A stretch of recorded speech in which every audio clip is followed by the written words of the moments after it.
They told me no one had seen the ship in 70 years. A freighter swallowed by the sea, a ghost vessel whispered about in taverns and forgotten by history. Yet the letter in my hand carried my family's seal, naming me the sole heir of a ship that should not exist. The first time I laid eyes on it, fog rolled back like curtains on a stage, and there she was, an iron giant, streaked with rust, her decks groaning as though alive. My chest tightened, because in that instant, I felt it watching me. Ships don't watch.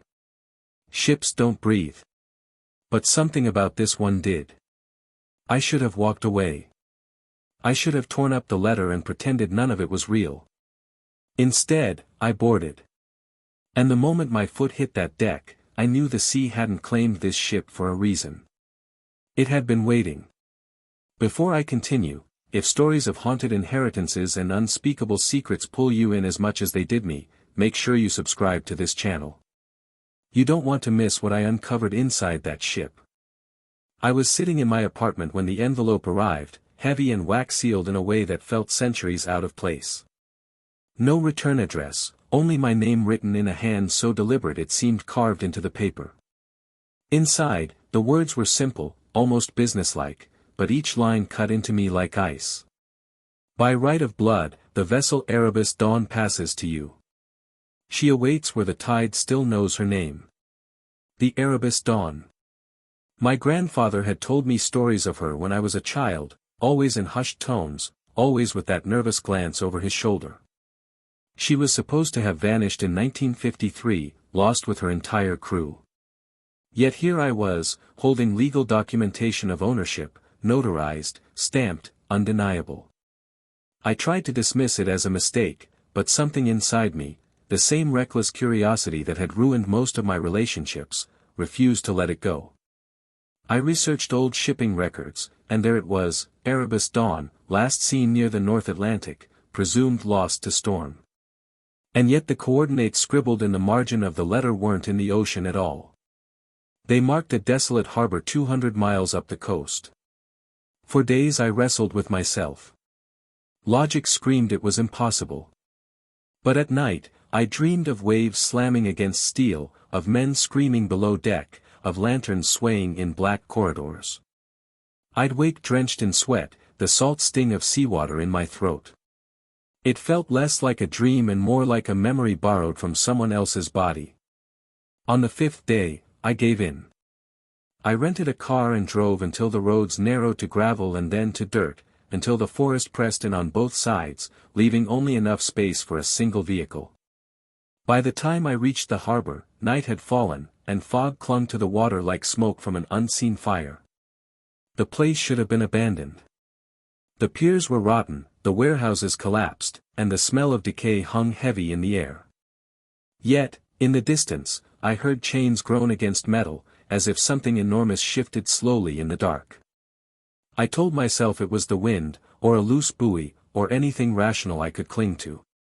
But when I stepped onto the dock, I saw her. The Erebus Dawn. Not sunken. Not broken. Not gone. She sat there, as though 70 years had been a rumor. Her hull was scarred but intact, her nameplate blackened but legible, her deck lights faintly glowing as if someone had just switched them on. My chest hammered. I should have turned back. But instead, I whispered into the fog, "Grandfather, what did you leave me?" That's when I saw it, movement on the deck. A figure standing still, watching. The figure raised a hand, and pointed directly at me. The figure on the deck didn't move. My legs wanted to turn me back toward the car, but something stronger, some mix of dread and compulsion, pushed me forward. The rotten wood of the pier groaned under my steps. Every few feet, the fog shifted, revealing more of the Erebus Dawn, ropes taut though no wind blew, portholes glistening as if with fresh condensation.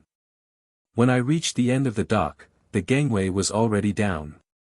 That chilled me most of all, because I hadn't seen it lower.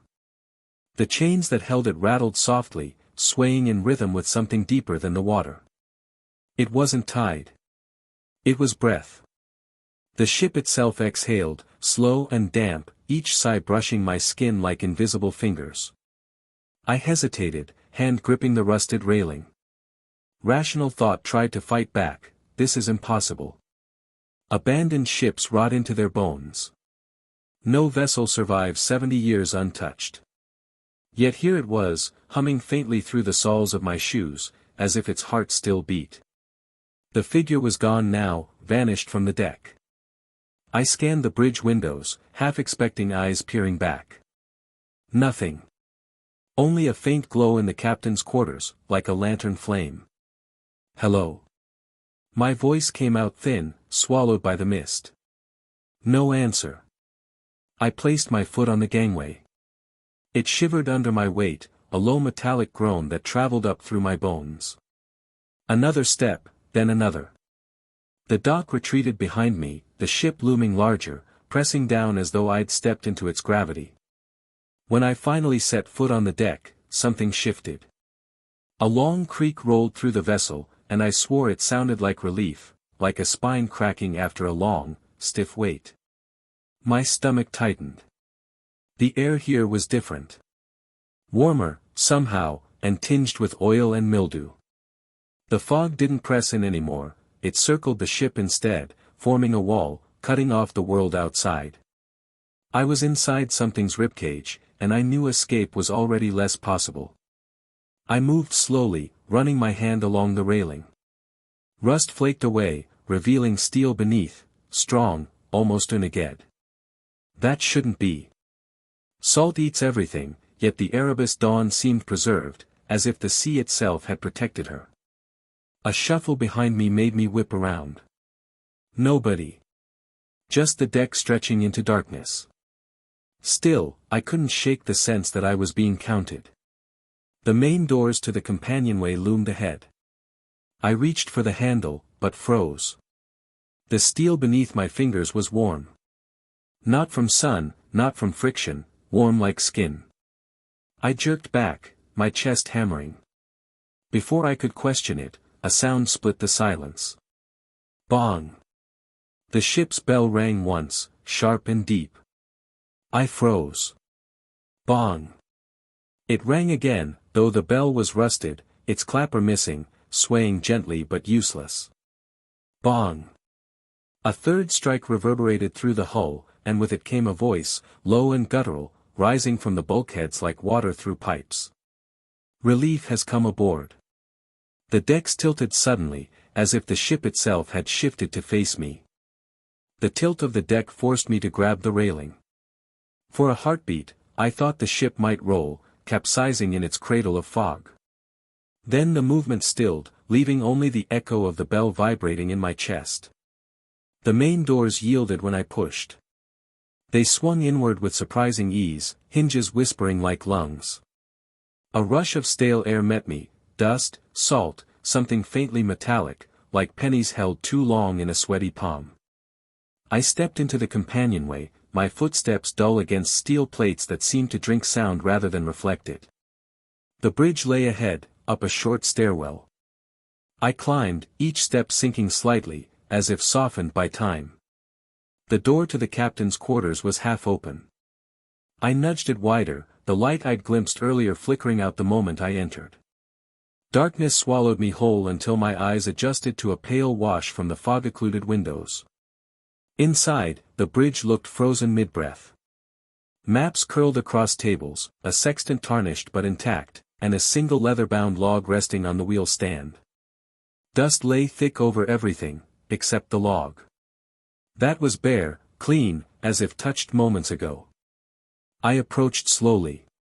My hands trembled as I opened it. The ink had faded, but the dates were clear, March 1953. The very week the Erebus Dawn disappeared. The entries began with routine notations, weather, latitude, cargo tallies. But as the days passed, the tone shifted. March 11th. Cargo secured. Passengers uneasy. They say it hums at night. Orders from the family remain, no disclosure. My throat dried. March 13th. Crew whispers of a curse. I remind them their wages are doubled. Still, they cross themselves when they pass the hold. March 14th.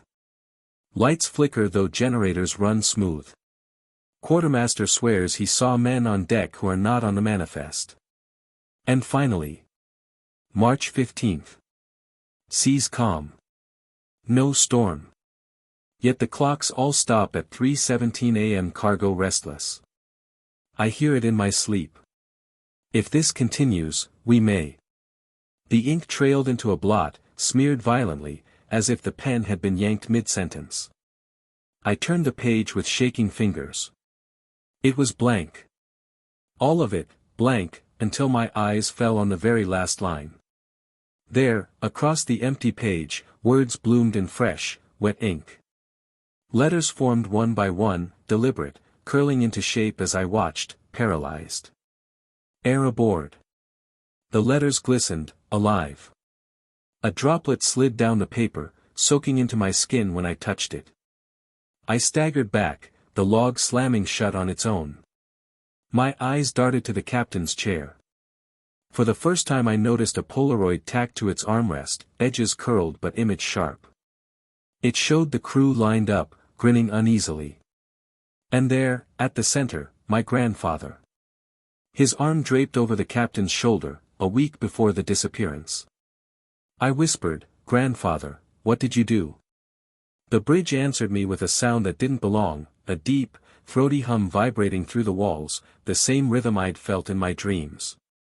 It came from below deck. The cargo hold. The deck shuddered as though something enormous had just shifted beneath my feet. The hum thickened as I left the bridge, a physical presence that threaded through the bulkheads and pressed against my ribs. Down the companionway, the air grew warmer, salted with oil and something mineral, like wet stone after lightning. I pawned along the walls for switches that no longer existed and found only rivets, cold to the touch despite the heat rolling up from below. The stairwell to the lower decks was a throat the ship had forgotten to close. I descended carefully, testing each step. The metal sang under my shoes, thin, high notes that braided with the bass of the hum. Somewhere water tapped, regular, patient. Drip. Drip. As if the ship kept time without clocks. At the landing, the corridor bent hard to port. Pipes ran like veins above my head, sweating condensation that collected in trembling beads before letting go to darken the floor. The smell shifted again, iodine, ozone, a whisper of scorched dust. My tongue tingled. I thought of the stories my grandfather used to half tell, then swallow. Cargo that hums. He'd said it once when he thought I was asleep. A rusted placard marked Hold A in stenciled letters. The wheel on the hatch was bound with chain, newer than everything around it, uncorroded, aggressively present. Wax had been poured into the links and over the wheel itself, sealing a dozen small charms into the hardened drips. I recognized too, a St. Elmo medal and a tiny brass anchor. The others were stranger, nails bent into sigils, bone slivers wrapped in twine. Someone had made a fence out of belief and metal. I put my ear to the hatch. The hum came through my skull like a tuning fork struck against bone. It wasn't just a sound, it was a pattern. Not quite a pulse. Not quite a motor. Something that learned the rhythm of my heart and began to match it beat for beat. My breath stuttered as it synchronized. "Don't," I said aloud, to the ship or to myself, I wasn't sure. I tested the wheel anyway. It didn't budge. The chain held fast, but the hatch, God help me, felt warm. Not ambient warm, not stale ship belly warm. Animal warm. I yanked my hand back and wiped it on my jeans, leaving a smear I told myself was grease. Opposite the hatch, a locker hung open. Inside, a handheld Geiger counter lay belly up, its panel spiderwebbed with cracks. I tapped it from habit. The needle ticked once, then swung uselessly and fell dead. When I shook it, the hum in the hold rose, as if amused. Farther along, a second door gaped. Hold B, inside, crates stacked 3 high, lashed with aging rope. The hum was softer here, a peripheral throb. I slit a rope with my pocketknife and pried a lid. Straw. A lead-lined inner box with the same family seal that had been stamped into my letter, the crest I had seen my entire childhood, carved over the mantle my grandfather never let anyone touch. I checked another crate. The same. A third, same again, except the lead lining had split along a seam no bigger than a thumbnail. Cold air leaked from it like a sigh. My skin puckered. Compass, I thought suddenly. I dug my hiking compass from my pocket. The needle spun like it had lost interest in north and was hunting a better idea. A bead of sweat rolled from my temple into my eye and burned as if salted. The hum grew louder, coaxing me back toward Hold A. I obeyed, hating that I did. At the hatch, the chains looked rearranged. I stepped closer. No, not rearranged, relieved. A single link had slipped slack against the wheel, like a muscle unclenching after cramp. "Who's there?" I asked. No answer. Only the drip, and the ship's breath, and my own name said silently by the pressure in my ears. I leaned in and put my palm flat to the steel. The hum answered like recognition. A draft licked my wrist. Then, from the other side of the hatch, something moved, a slow shift of mass against metal.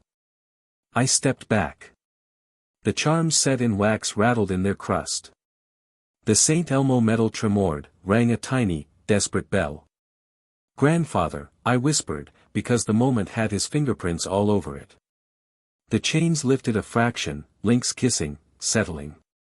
The wax made a quiet cracking sound. And from within Hold A, close enough to feel it in the bones of my hand though I wasn't touching the door anymore, came 3 deliberate, gentle sounds. Knock. Knock. Knock. The chain shook once and a thin line of condensation blossomed across the hatch, beating from the inside. The 3 knocks sank into me like nails through wood. My chest felt too tight for air, my scalp tingling as though every hair had been tugged by invisible fingers. I should have run. I should have turned back and driven until the sea was behind me forever. Instead, I leaned closer. The condensation line across the hatch thickened, beads swelling and sliding downward. It wasn't water from the harbor, it was cold breath pressing through steel. My hand hovered over the chain, trembling. Wax crust flaked from one charm, revealing a small disc etched with runes I didn't recognize. I traced it with my eyes and saw the initials of 6 crew members scratched along the hatch in a frantic scrawl. At the very bottom, small and deliberate, were my grandfather's initials. The hum surged, carrying a wordless demand, "Open." I fought it, pulling my gaze away, and forced myself toward the bulkhead. The casket. That was what this door concealed, I knew it as surely as I knew my own name. When I found it, my stomach dropped. The cargo hold floor dipped into a shallow basin, and in the center sat a long iron casket bolted into the deck itself. Chains crisscrossed over it, thick as wrists, their links soldered and waxed at every joint. The lid bore carvings I couldn't decipher, angular, sharp, like letters that belonged to no language on earth. Closer inspection revealed smaller details, initials carved shallowly, then hurriedly scratched out, as though someone had tried to revoke their mark. Others were left unscathed, fragments of crew surnames, the captain's, and again, my grandfather's initials. I crouched beside it, pressing my palm against the cold iron. The hum shifted instantly, aligning to my pulse. The metal throbbed under my hand like the wall of a living heart. The urge to open it nearly overwhelmed me. My hand slid toward the nearest chain link, fingers itching to pry it loose.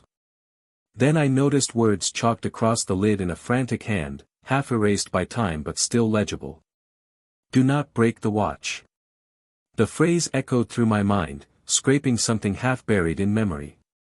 My grandfather had once shouted that same sentence in his sleep when I was a child, thrashing in the night, eyes wide but unseeing. I remembered pressing my hand to his arm and feeling the same kind of vibration I felt now through the iron. I whispered the words out loud, testing them against the air. The ship moaned in answer, the sound traveling through rivets, through pipes, through my ribs. My pulse quickened, matching the hum until I felt nearly absorbed by it. I stumbled back and landed hard against the bulkhead. That's when I noticed the wax around one link beginning to melt, slowly, deliberately, though no heat touched it. The charm rattled loose, hitting the deck with a sound too heavy for its size. My skin prickled. Something inside wanted out. Then came the sound again. Knock. Knock. Knock.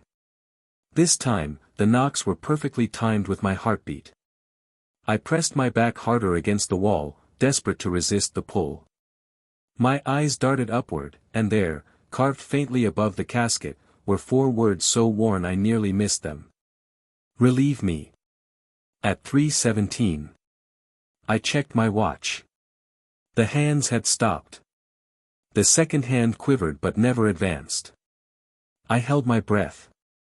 In that silence, the knocks answered again, except now they didn't come from inside the casket. They came from directly behind me. Something unseen rapped 3 times against the bulkhead at my back, answering the casket's rhythm from the outside.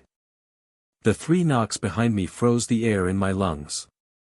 I spun, expecting to see a crewman, or worse, my own reflection warped in steel. But the bulkhead was bare, slick with condensation that traced lines like veins. Nothing human stood there. Only silence. Only the ship, waiting for me to react. I stumbled away from the casket and forced myself back into the corridor, desperate for someplace less suffocating. The mess hall lay ahead, its doors ajar. I pushed through, the hinges groaning like a throat cleared. What I found stopped me cold. The tables were set. Not abandoned mid-meal, set.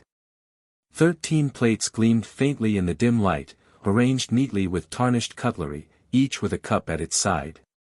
Chairs lashed to the floor in perfect alignment, ready for seas that hadn't rocked this ship in 70 years. At the head table, a pitcher of water sat untouched, though the liquid inside rippled slightly, disturbed by no hand. I forced myself forward, checking the details. Dust lay thick everywhere but on the plates. I touched one. It was warm. At the far end of the room, a board listed, watch rotation. Crew names were painted in bold letters, divided into shifts. I scanned the list: Fletcher, Monroe, Ruiz, Kazansky. My eyes caught on one near the bottom, Harlan. My grandfather. But as I traced the names, a strange thing happened. The paint didn't look old. The letters seemed to glisten, as if still wet. And then, one by one, they began to cross themselves out. It started at the top. Fletcher's name smeared into a black line. Then Monroe. Then Ruiz. The brushstrokes appeared as though painted by invisible fingers, striking through each man's name with finality. My throat went dry as the erasures moved down the list, closer and closer to the bottom. When they reached Harlan, the brush hesitated, then slid clean through his name too. I stumbled back. My breathing quickened. At the very bottom of the board, below the last erased name, new letters began to form, wet, deliberate, curling one after another until they spelled relief, my name. The room spun. My knees locked. I backed into a chair and nearly toppled it. Then the intercom above the board crackled, coughing static into the silence. I froze. The system was ancient, dead decades ago, yet it hissed like a throat clearing. And then, a voice. Low, weary, soaked in salt. It recited names. One by one, like a roll call. Fletcher. Monroe. Ruiz. Kazansky. Harlan. Each name echoed like water dripping into a deep well. And then, after the last, silence stretched. Until the voice spoke again, softer, almost a whisper. My name. It said my name. I stared at the intercom, sweat sliding down my temple. Who are you? I demanded. Static hissed, then the voice returned, clearer this time. "You're late to relieve me." The lights above flickered. The cups on the tables rattled in unison. The water pitcher tipped slightly and steadied itself again.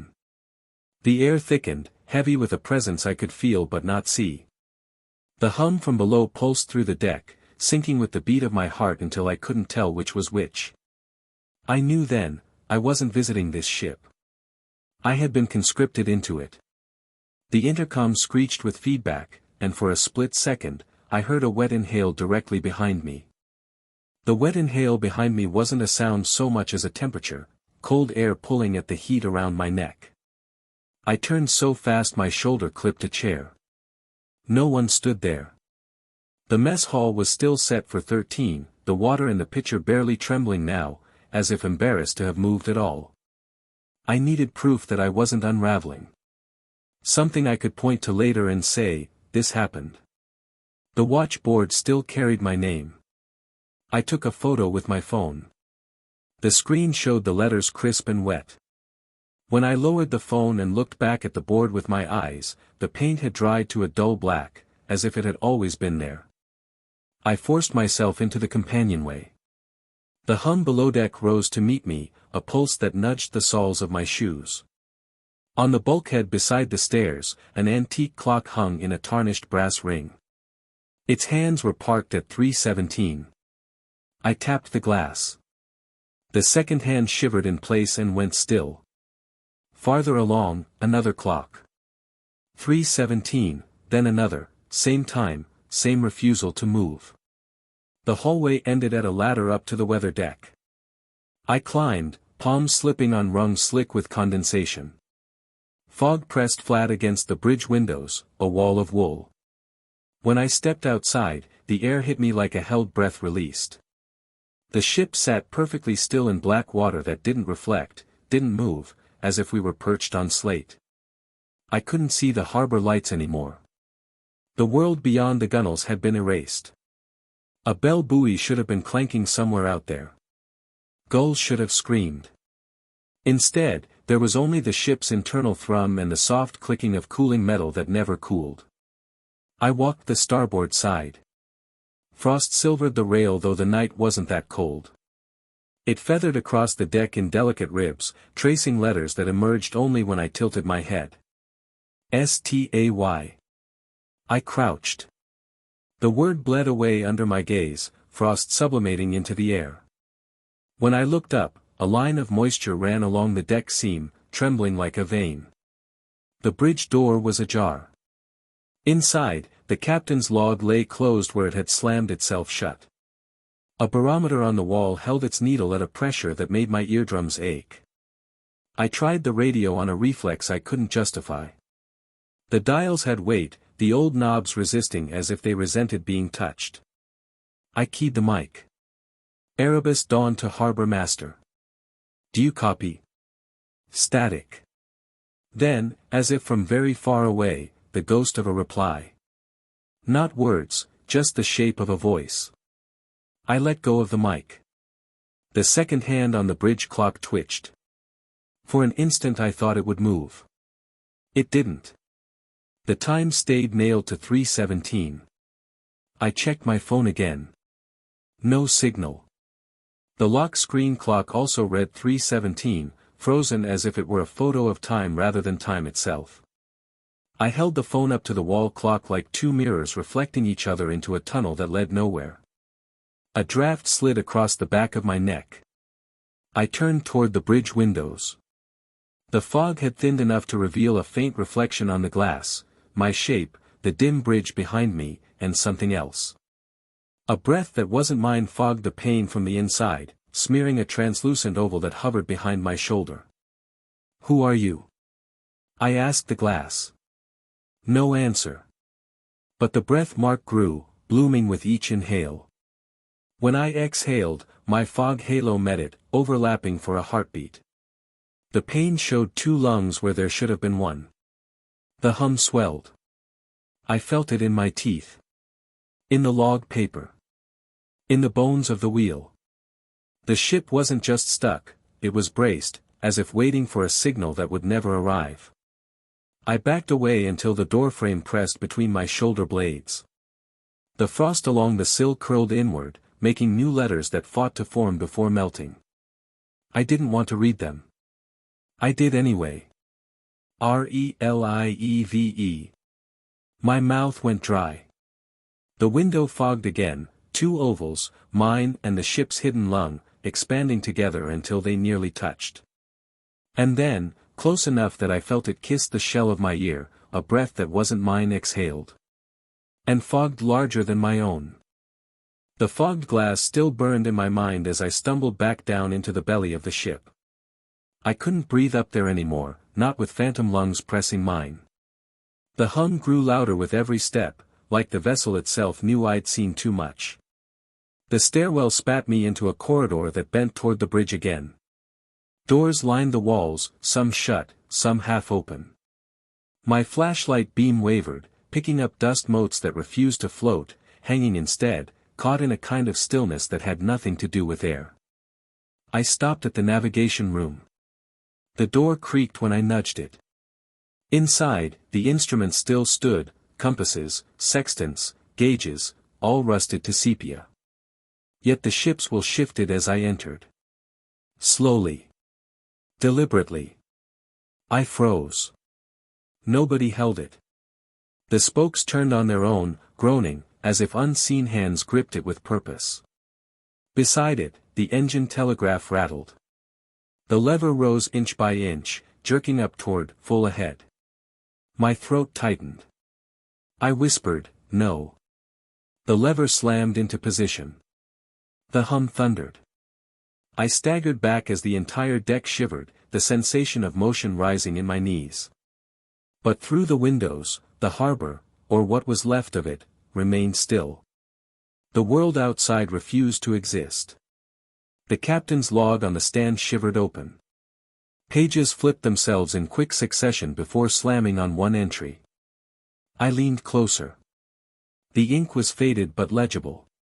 March 16th. Mutiny whispers stronger. Men demand answers about the cargo. I cannot tell them. Orders from the family remain absolute. Sail blind. No port entry. We are to protect the cargo at all costs. I fear obedience more than rebellion. My blood chilled. Obedience to who? The family. My family. I skimmed down. The final note on the page made me gag. They no longer trust me. They are planning something. Yet I cannot allow it. The keel must be preserved. I will bind them to the hour if I must. The handwriting cut jagged across the margin, almost tearing the page. I snapped the book shut. My pulse hammered in my ears. This wasn't just a ghost story.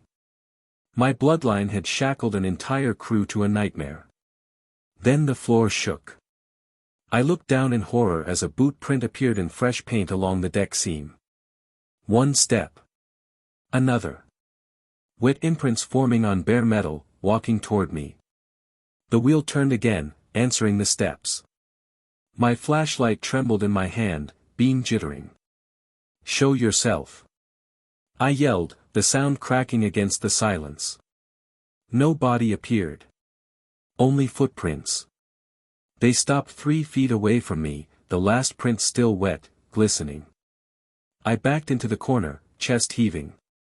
The air grew tighter, oppressive, as if the unseen mutineers were crowding in, demanding I take a place in their ranks. The intercom above the door coughed again, spitting static like seawater. Then a new voice, one that clawed down my spine with its restraint, spoke from everywhere at once. "You will take the watch. Or you will take their place." The footprints advanced again, this time running straight at me, though no body filled them. The invisible steps charged. I threw myself sideways, crashing against the chart table as the footprints slammed into the spot where I'd been standing. The air itself rippled with the impact, a gust that reeked of brine and rusted iron. Papers flew, scattering across the floor. My flashlight rolled in a dizzy arc, its beam slicing the room like a blade. The prints halted, then vanished, no fading, no evaporation. Just gone, like a candle snuffed without warning. I scrambled to my knees, lungs scraping for air, eyes locked on the captain's safe embedded in the bulkhead. It was ajar. The handle swung slightly, as if recently disturbed. Against every survival instinct I had left, I reached for it. The steel was warm, pulsing faintly in rhythm with the ship's heartbeat. I pulled the door wide. Inside lay a stack of documents, brittle with age but bound neatly by ribbon. Atop them sat a sealed envelope, my surname scrawled across it in my grandfather's unmistakable hand. My mouth went dry. I slid the envelope free and tore it open. The letter inside was brief, the script shaking but deliberate. To my heir. If you are reading this, the ship has returned. Our family bound it, bloodline to steel, oath to cargo. We were custodians, not owners. The keel must remain sealed. If broken, the hour will never end. I failed my watch. Forgive me. But you must contain it.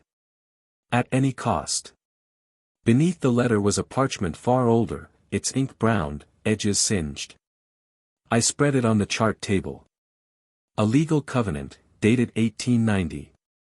My surname was etched among a list of others, signatures sprawling beneath the words. We, custodians by blood, pledge to preserve the vessel Erebus Dawn and her cargo, and to return to her should she reappear. By oath of bloodline, the debt transfers to the firstborn heir of each generation, binding unto death. I recoiled. A covenant. A curse. My family hadn't merely owned this ship, they had chained it to themselves, and to me. My grandfather's log entry echoed in my skull, forgive me. We had to contain it. A faint scrape startled me. The captain's log, closed on the stand, was opening again. Pages flipped of their own accord until it landed on a blank sheet. Letters scrawled themselves across the page in real time, the pen long since rotted but the words still flowing. The bloodline is restored. The watch resumes. I backed away, clutching the documents to my chest. The ship groaned, stretching its ribs, chains rattling somewhere deep in its body. The intercom clicked. A voice, older than the others, deeper, resonant, rolled through the speakers, trembling the walls. The keel must not break. I shook my head violently. No. I never agreed to this. My own voice sounded pitiful against the enormity of the ship's decree. But the log continued to write, faster now, words dripping across the page like black oil. At 3:17 he will stand. The hour will not pass until blood is relieved. I staggered for the door, the letter crumpled in my fist. The deck pitched violently beneath my feet, throwing me into the passageway. I clutched the wall, heart racing. Then came the deep, guttural sound that chilled me worse than any voice. The ship's horn. It bellowed once, a long roar that seemed to split the fog apart.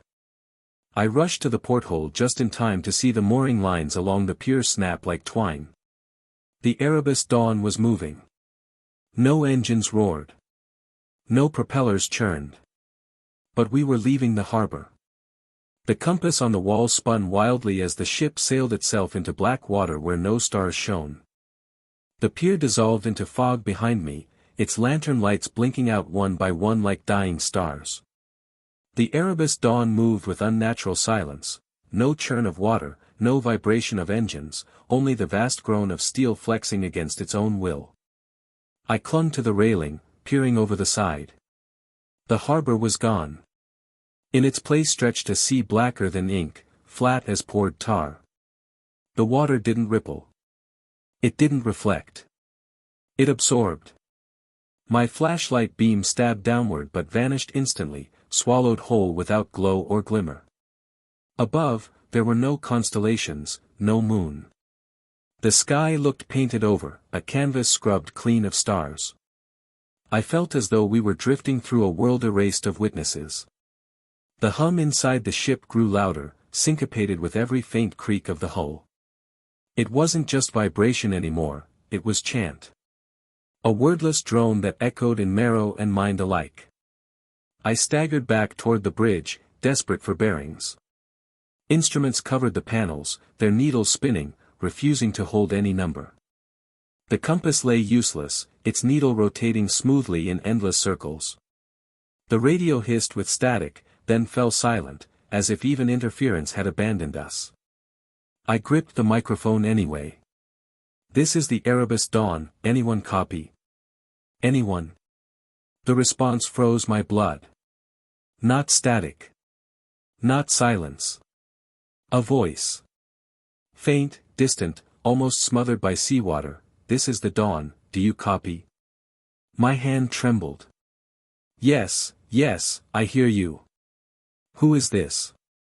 The reply came jagged, broken, as though traveling not across distance but across decades. "Storm. March 1953. God help us, she won't let go." My knees buckled. March 1953. The date of the disappearance. "Who are you?" I choked. The voice gasped like drowning lungs, then steadied. "Harlan. Tell my grandson, run. Don't." My chest constricted. "Harlan. My grandfather." Speaking as if the storm still raged around him, as if 70 years hadn't passed. "Grandfather?" My voice cracked. "It's me. I'm here." The line sputtered.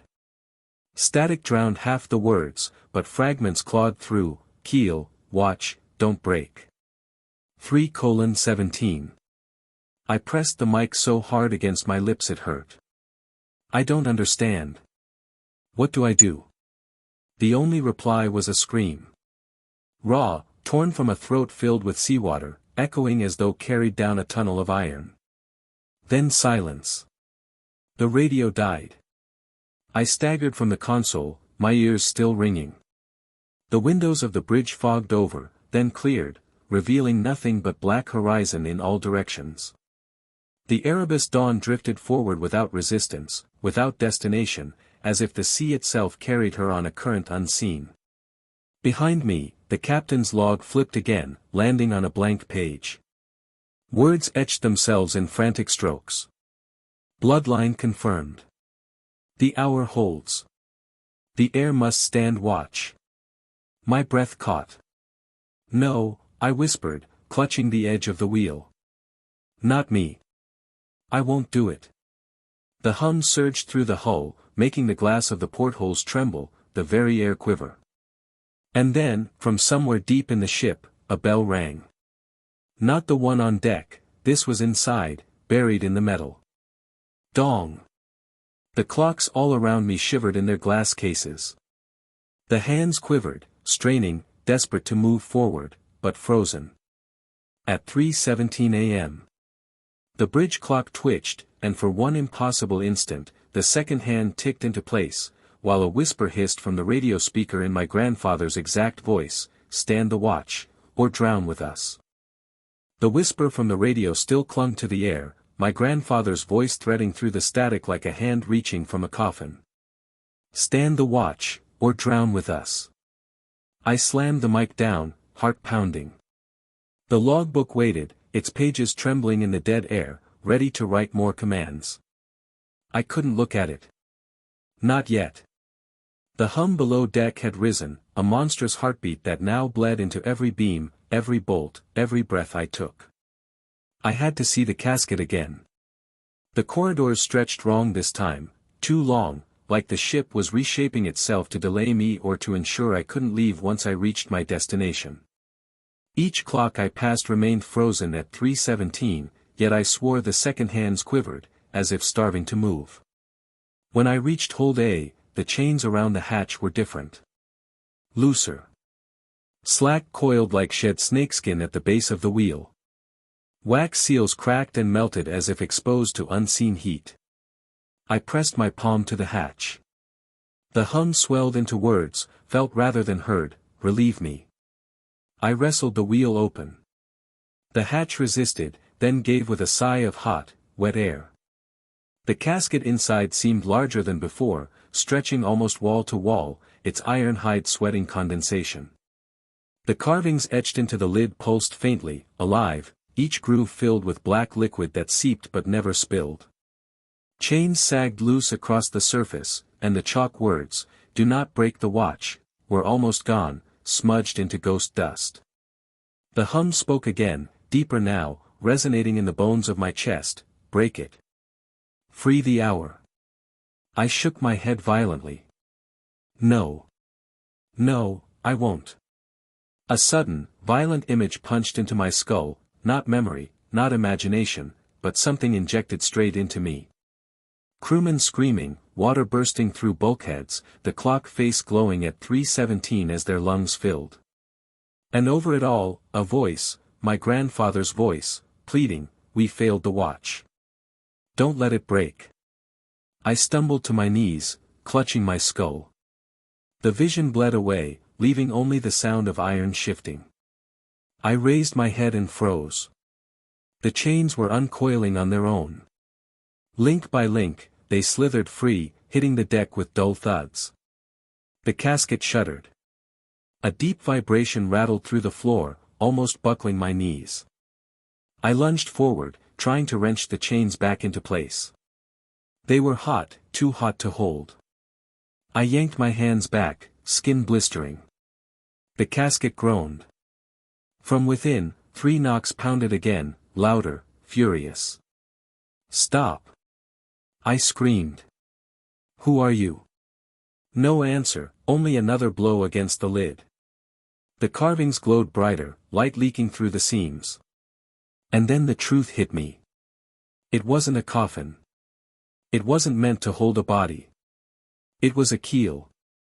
A second, hidden keel meant to anchor not the ship but time itself. The watch wasn't about men standing guard, it was about preventing that keel from being broken, because if it did, the frozen hour would unravel. But unravel into what? Release? Or oblivion? The casket's final chain snapped free and clattered to the deck. The lid shifted an inch. From inside the casket, something exhaled, a blast of icy wind that smelled of seawater and decay, and whispered my name in my grandfather's voice. The breath that escaped the casket clung to me like a cold hand closing around my throat. My name, spoken in my grandfather's voice, but stretched, hollow, as though echoed through waterlogged lungs. I staggered back until my spine hit the bulkhead. The casket's lid trembled, iron groaning, seams glowing faintly like veins filled with molten light. Then, silence. The hum subsided into a low, steady throb. The chains, now discarded on the deck, no longer moved. My skin prickled as I realized, something inside was waiting. A shadow shifted in the corner of the hold. I spun, flashlight beam cutting across damp steel. He stood there. Or rather, what was left of him did. A man, tall, in a tattered officer's coat, water dripping endlessly from his sleeves and collar though the air was dry. His face was pale, swollen in places, mottled as if the sea had kept him too long. Yet his eyes were sharp, focused, aware. The first mate. I knew it instinctively, the way you know a nightmare figure by its role and not its features. His lips barely moved, but his voice filled the hold like a current, air. I couldn't answer at first. My tongue felt glued to my teeth. Finally, I forced a word. What are you?" He blinked slowly, water seeping from the corner of his eye instead of tears. "A man who stood the watch. Too long." I swallowed hard. "Why are you still here?" He lifted a hand, skin torn, nails blackened, and pointed at the casket. "Because of that. Because your bloodline demanded it." The hum quivered, agitated by his accusation. The metal under my feet vibrated. He stepped closer, boots squelching though no puddle formed. "We thought it was cargo. A relic dredged from a wreck. The family paid us well. Too well. They told us it was an anchor for the ship, nothing more. But it was an anchor for the hour. The keel for time. His eyes locked onto mine, feral with truth. We tried to mutiny. We tried to break free.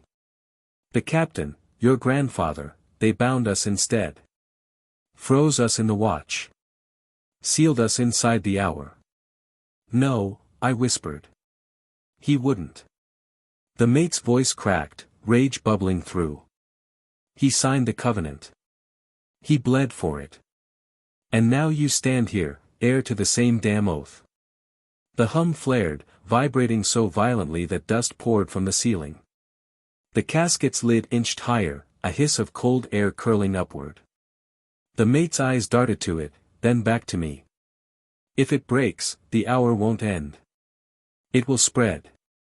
The world will drown in 317, every second devoured until nothing moves forward again. I shook my head violently. Then help me stop it. He leaned close, his face inches from mine, his breath rancid with seawater. Stop it? His lips curled. There is no stopping. Only standing the watch. And now, it is your turn.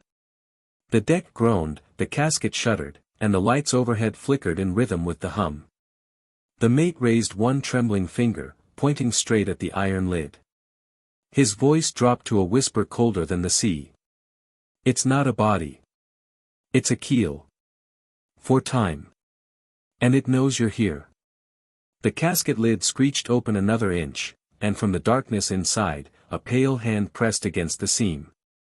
The pale hand on the seam flexed once, fingers slick and trembling, then withdrew back into the dark. The lid did not close. It waited. The first mate didn't move. He stood stiff as a mast, his eyes fixed on me, that steady drip from his sleeves pattering against the deck. It will not open unless you allow it, he said, voice brittle with exhaustion. But if you hesitate, the ship will force your hand. I wanted to scream, to deny all of it, to run. But the hum sank deeper into me, and when I blinked, words scrawled across my vision, as if written inside my skull. Self. Proxy. Break. 3 options. What does it mean? My voice cracked.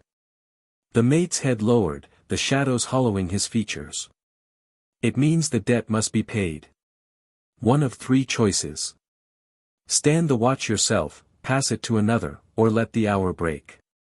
I shook my head violently. I didn't choose this. My grandfather. Your blood chose for you. The mate's words cut like blades. Each heir bound. Each generation. We carried the burden when he failed. Now it falls to you. I felt the documents in my pocket like burning coals. The covenant, the letter. All the proof that my family had locked this crew in a loop, trading their lives for power over time. My voice trembled. And if I break it? If I let it end?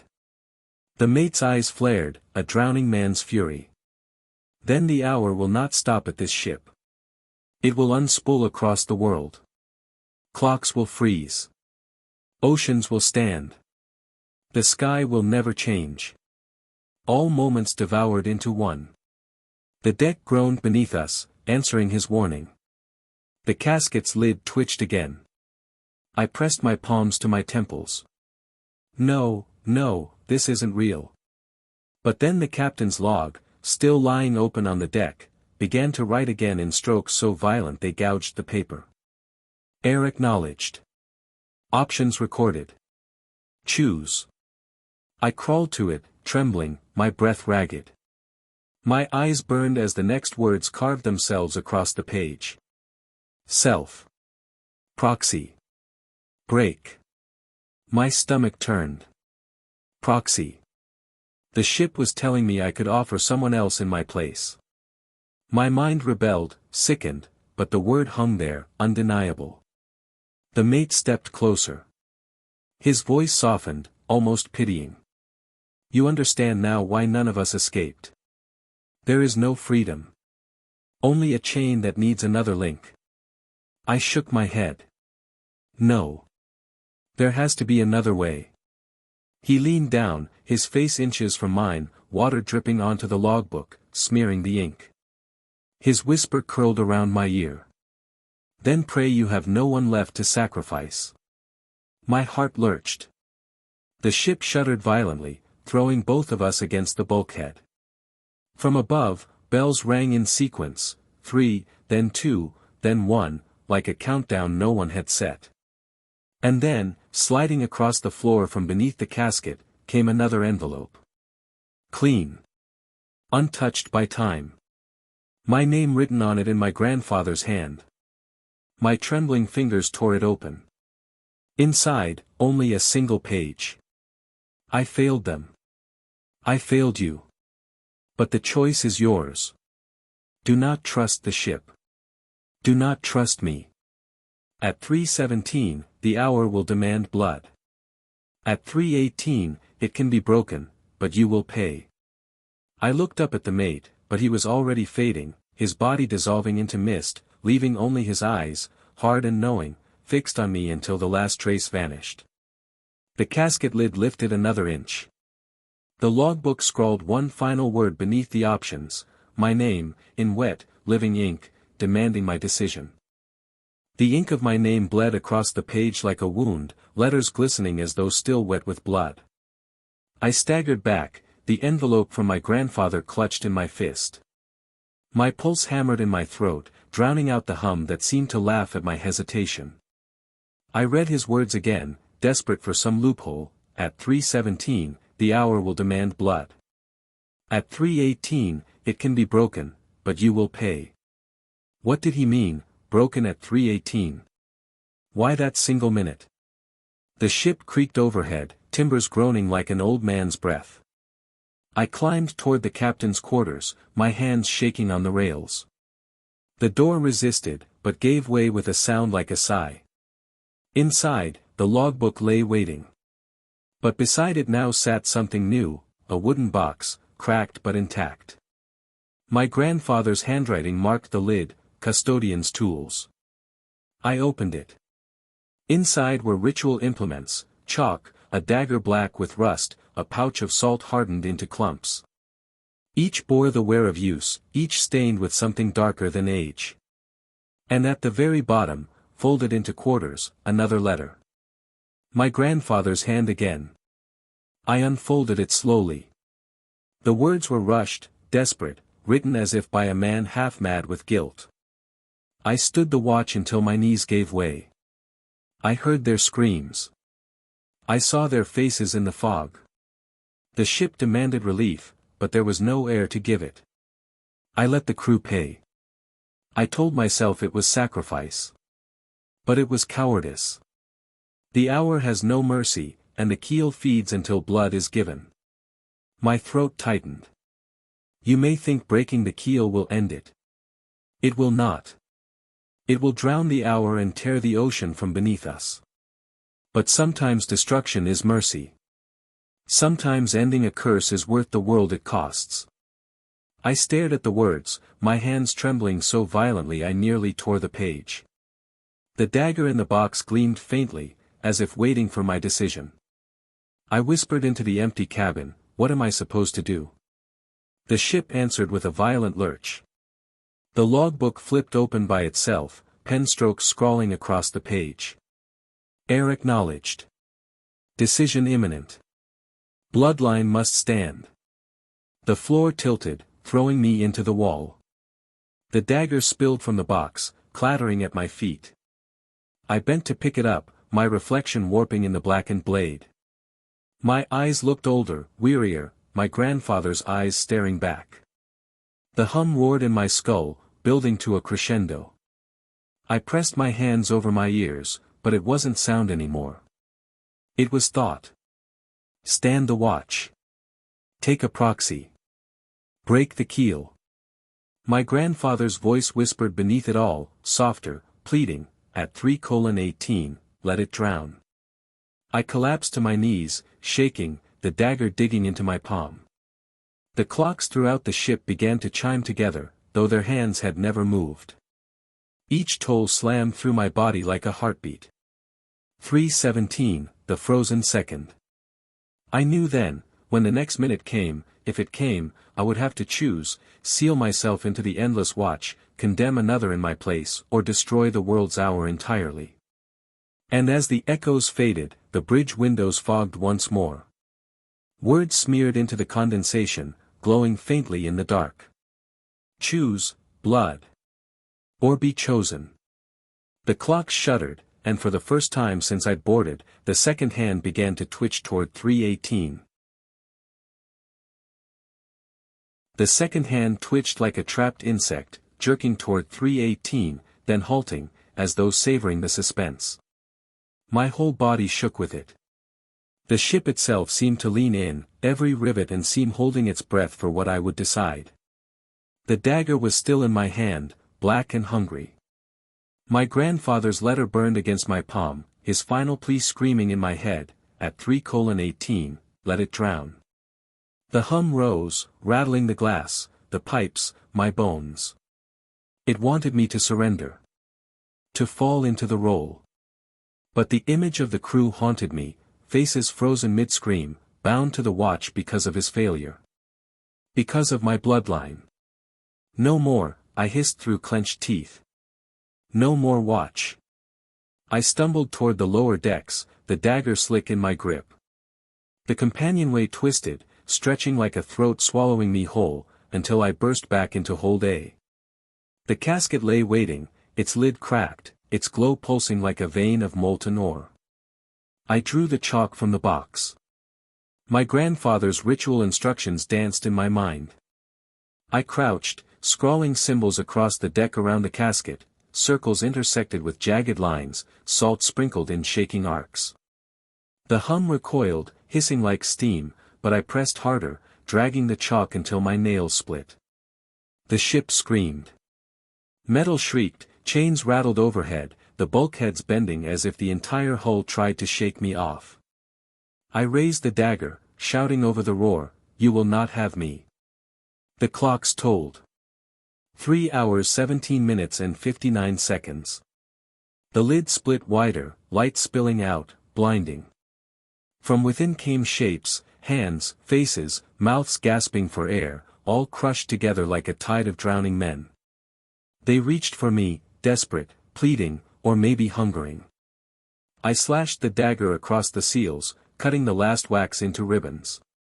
Water burst from the carvings, flooding the deck in seconds, icy and black. My legs numbed instantly, but I stood my ground, raising the dagger again. The voices shrieked as one, "Don't break it." 3 hours and 18 minutes. Time lurched forward. The second hand snapped into place. I plunged the dagger into the seam of the casket. The world convulsed. Steel split with a sound like the earth tearing. Water gushed, not from pipes, not from sea, but from inside time itself. The glow flared white, then collapsed into black, devouring the light around it. My lungs burned as the freezing flood swallowed me chest high. The hum screamed in agony, a dying leviathan thrashing. Spectral figures of the crew surrounded me, their faces shifting between despair and relief. Some reached for me, others tried to hold me back, but all of them were unraveling, dissolving into foam as the casket drowned. I forced the dagger deeper. My voice cracked. End it. The ship howled. Beams snapped like bones. The deck tilted, plunging me against the bulkhead. The casket groaned one last time and sank into the floor, vanishing beneath the water it had birthed. The clocks shattered in unison.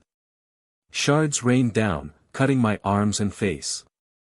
The sound died, the hum silenced, as though the heart of the ship had finally stopped. And in the crushing stillness that followed, I felt it, movement. The world rushing forward again. The Erebus dawn was collapsing. Through the flood and the ruin, I heard one last sound, the faint tick of a pocket watch, impossibly clear, counting 3:18, and refusing to move past it. The ship's scream died in its own throat. Steel that had grown for 70 years finally fell silent. The water surged, dragging me under for a moment, salt and rust searing my eyes. I kicked upward, breaking the surface, gasping. The hold was collapsing around me, beams snapping, rivets popping like gunfire. The Erebus Dawn was tearing herself apart. I clung to a ladder rung as the water rose, swallowing the casket's last trace. For a second, I thought I saw faces in the flood, crewmen saluting, eyes hollow with gratitude. Then they were gone, swept away into the dark. And then, motion. The ship lurched violently, flinging me into the stairwell. I clawed upward, lungs heaving, until I burst onto the main deck. The fog had vanished. Dawn bled pale light across the horizon.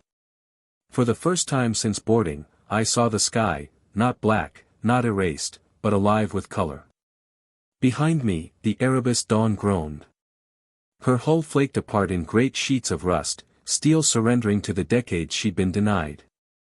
Railings collapsed into the sea. Masts toppled, snapping like brittle bones. The ship that had haunted the tide for 70 years was finally dissolving, time's debt collected in full. I stumbled onto the pier just as the last of her lights blinked out. The water swallowed her with barely a ripple, as if she had never been there at all. Silence. Only the gulls returned, their cries slicing the dawn. I collapsed onto the dock, soaked and shaking, every nerve screaming. I pulled the letter from my pocket, the ink bled into ruin, the words gone. My grandfather's final plea lost forever to the sea. But something else remained. In my other hand, clenched tight without realizing, was a small object. I opened my palm. A pocket watch. My grandfather's. Untouched by water, the glass clear, the casing gleaming as if polished. The hands read 3:18. And they ticked. Once. Twice. Then stopped. I shook it violently. The hands refused to move. Each time I touched it, the second hand quivered, then froze again. I pressed it to my ear. Beneath the silence of the docks, beneath the cries of gulls and the hush of waves, I heard it, the faintest hum. The same hum I had felt beneath my feet in the hold, the same rhythm that had shackled a crew for 7 decades. My blood turned cold. The ship had drowned, but the watch, the keel of the hour, remained. In the days that followed, I tried to move on. I told no one. What could I possibly say?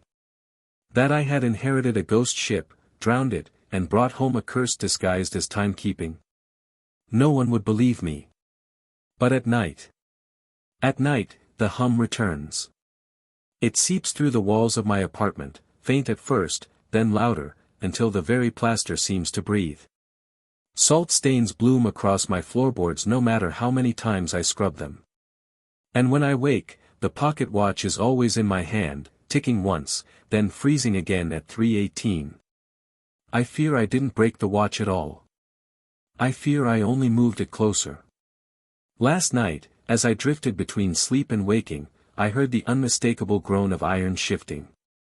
And when I opened my eyes, for a heartbeat, my apartment wasn't an apartment at all, it was the bridge of the Erebus Dawn, waiting for me to stand the watch.